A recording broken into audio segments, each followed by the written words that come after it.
shit. Sergeant Smack making backflip. Telly Hankin with the action. With the Bible speaking Spanish. Frank Matthews, how I vanish. Poof. Came back like I'm King Tut. Gold BBS is on a beamer. When Fat Cat was 10 queens up. Ball off the profit, not the re-up. Fly like Puerto Rican Jesus. Uptown like I'm Baby May. Just caught a touchdown from the Bay. And Nut, man, you know, he introduced me to Fly. He was like, man, Fly know, like, man, shout it, it's hard. Like, ain't nobody harder than him, man. He, you know, he want to do it. He love doing it, so he gonna do it, and he gonna listen. So, you know, he a good person, you know, to have in your corner. And Fly, you know, Fly, but that was his mans, and he believed in him, and we made it happen. But long live Nut forever. This is a snapshot of the data from Atlanta police on all the shootings in 2021 until May 17th. It's broken down by day of the week, month, locations, age, even the race of the victim. It's important to note this information is based off of whether a person was shot, not a shooting overall. First, looking at where they happened. The top is downtown with 23 victims. Next is the Castleberry neighborhood with 11. Midtown. We begin tonight with a developing story. Atlanta police are on the scene of a triple shooting, and one of the victims is a teenager. The shooting happened outside a barber shop, and tonight one victim is clinging to life. Channel 2's Jessica Jaglois is live at the scene where there's still a very heavy police presence. Jessica. As you can see behind me, there is still quite the active scene here in Southwest Atlanta. McDaniel Street is still closed, and it has been for more than 3 hours. That's because there are shell casings up and down the street. Now, I'm told one of the men who was shot, a man in his mid-20s, is in critical condition, but that his status could change for the worse overnight. It appears that they were the intended target, but again, we're not sure the reason of the shooting. Atlanta police are investigating why two men in their mid-20s and a 14-year-old boy were shot outside of a barber shop in Southwest Atlanta Saturday night. Right now, it doesn't appear that they had any connection to the business. They were just kind of hanging out, is what we hear. Investigators say it appears to have been a drive-by shooting, and according to several witnesses we spoke with, an automatic weapon was used. Heard like something like a semi-automatic or something. And I came running to the front of the gate because my Uncle Sammy be hanging. Sugar Thomas is one of dozens of residents who weren't allowed into their apartments while police investigated. K-9 units were used to locate additional shell casings and other evidence. 30 minutes, next be 45 minutes, then somebody said be 4 more hours. Really? I gotta go work in the morning. We praying for the people that got shot. Other than that, we gotta get in the house though.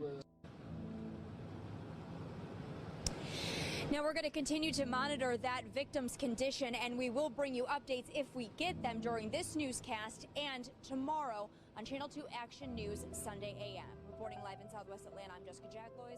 He was, quote, first a family man and a man of the community. He was caring and always looked out for anyone he came into contact with. He will surely be missed in my life. Police believe the two adult men and a 14-year-old were targeted. A triple shooting outside this barbershop ended the life of 26-year-old Donovan Thomas. Prosecutors say a current murder trial highlights this trend of retaliation violence. Yeah, I think a key point that Fulton County District Attorney Paul Howard wanted to make in our exclusive interview was that it can happen to you.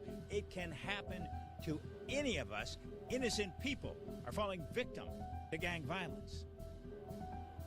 What we call it in our office is collateral damage. One bullet hit me here, one bullet hit me here, third bullet went here. In this case, there are about 3 retaliatory acts. Really lucky to be alive.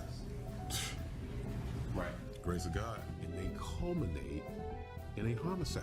One of Fulton DA Paul Howard's top prosecutors, Clint Rucker, says the case is big by itself. 3 young men on trial for the mistaken identity murder of Darius Bottoms, an Atlanta City Council member's nephew. Good kid, minding his own business. But Rucker suggests it's big too for what it says about what's happening across Metro Atlanta.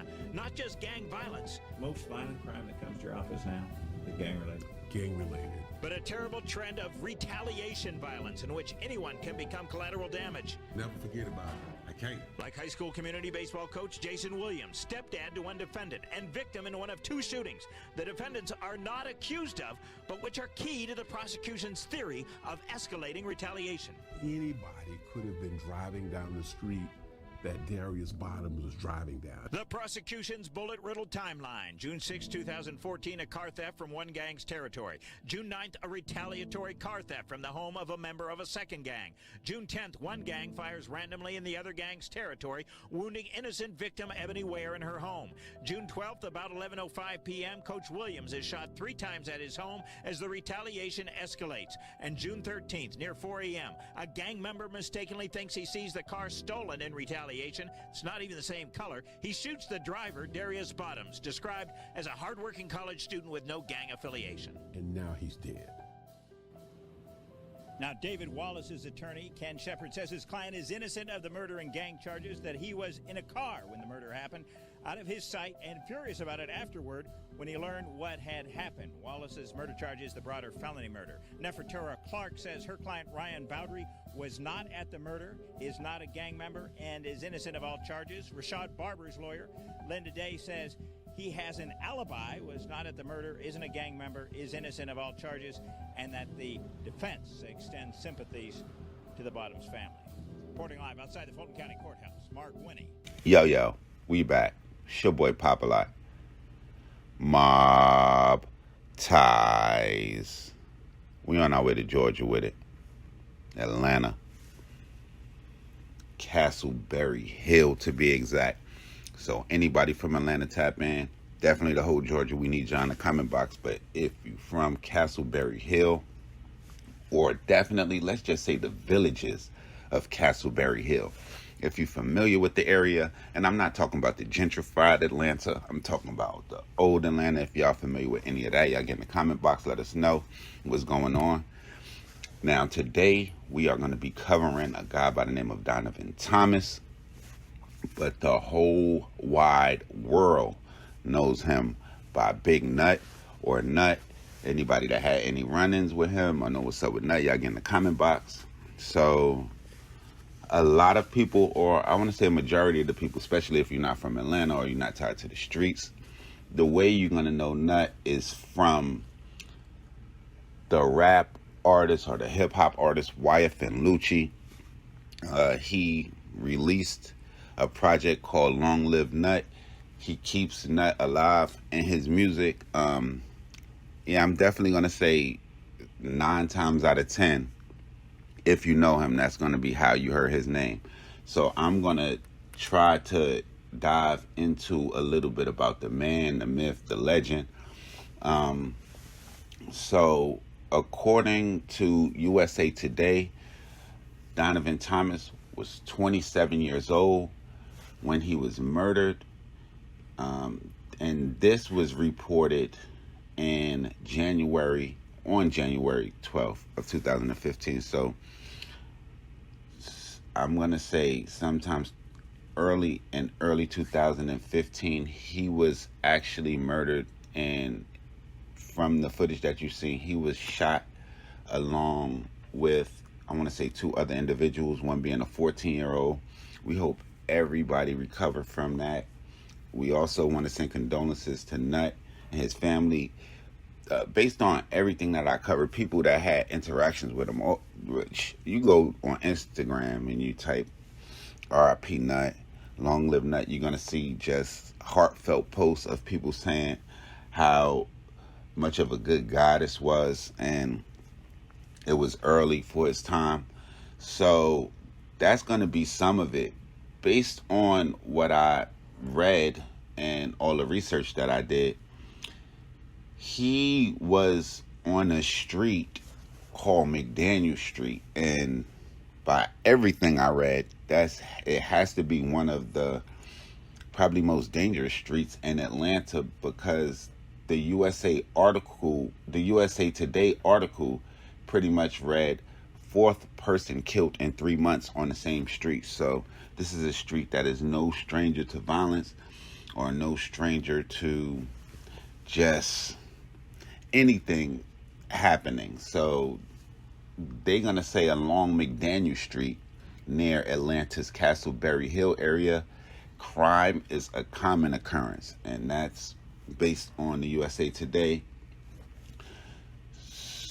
And just random, all you have to do is really search the village of Castleberry Hill, and that's going to tell you everything that you need to know. I stumbled upon an instance where they had two gentlemen that happened to getting into a shooting altercation over a parking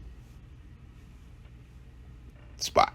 So it's just that wow. And this was January 2020. So Nut was killed in 2015, and 5 years later, 1 year ago, we still have violence going on. And pretty much the article for that is 2 men shot each other over a parking dispute in the Atlanta housing complex. So I don't even know if gentrification even hit the villages of Castleberry Hill yet, but y'all let me know. Y'all get in the comment box. Now, that was just the outcome. We really can't go into his life, and that's another thing I kind of want to touch base on. When we talking about these people, I'm trying to bring them to the light and let the world know about them, even though in some cases the underworld knows about them. But these are people that should be known, where their legacy should be told to live on and on. The thing about it is I'm not a reporter. I don't have all the details. I was not with these people. So what we try to do is bring that to the light. Hopefully we can touch bases with people that had interactions with these people and they can come on. But this is definitely somebody that should be covered on Mob Ties. The Street Ties in Atlanta runs who knows how far and how wide. It's going to be wide speculation. Like in the last video, they're going to say I didn't mention he's going to have some kind of blood affiliation. I can't speak on to a set, or I can't speak on to anything as far as that, but a lot of people, if I didn't mention that, would be in the comment box and say, oh, well, you didn't say he had this affiliation. And on top of that, based on doing my research, his murder actually spawned 37 other violent crimes. And that was based on the Atlanta PD. So after his murder, and I want to say it was 4 other murders that occurred just in retaliation. So just in the city of Atlanta, this is going to have a big impact just on retaliatory killings that's still going on today. Probably, who knows if they stopped or what was the trail or what was the route, but he definitely didn't die quietly. He definitely was riding for him afterwards. So anybody that has, I guess, any knowledge on not that area he was, the kind of guy that he was, again, the comment box. Definitely, if you know anything about the village of Castleberry Hills, I was definitely thinking about getting a spot out there. I'm definitely second guessing it, even though they got 3.9 ratings out of 5 on the apartment guide. I'm second guessing that, man. Y'all know about that. Y'all get in the comment box. Also, y'all make sure y'all follow me on Instagram. Y'all make sure y'all follow me on Twitter. It's your boy Popalot. We're going to be back with some more real trill spill shit. And y'all already know what it is. It's the Mob. Mob Ties.